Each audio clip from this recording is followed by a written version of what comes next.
बिस्मिल्लाहिर्रहमानिर्रहीम। इमाम हुसैन अलैहिस्सलाम का इरशाद गिरामी है, ला यकमुलुल अक़्ल इल्ला बित्तिबाइल हक़। इत्तिबाए हक़ के बग़ैर अक़्ल कामिल नहीं होती है।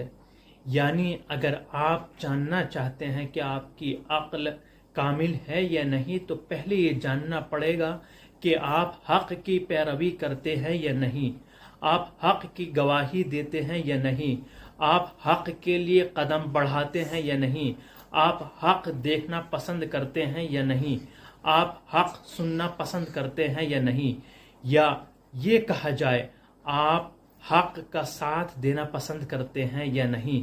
अगर आपने सीरत इमाम हुसैन अलैहिस्सलाम को अमल में लेकर आए तो हमारे माशरे से फितना फसाद ख़त्म हो जाएगा।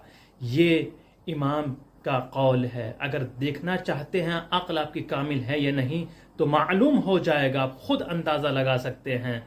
जो हक़ की पैरवी कर रहे हैं उनकी अक्ल कामिल है, और जो हक़ की पैरवी नहीं करते हैं उनकी अक्ल कामिल नहीं है, वो नाक़िसुल अक्ल हैं। इस हदीस को उसूल काफ़ी जिल्द नंबर 3 सफ़ा नंबर 562 पर बयान किया गया है।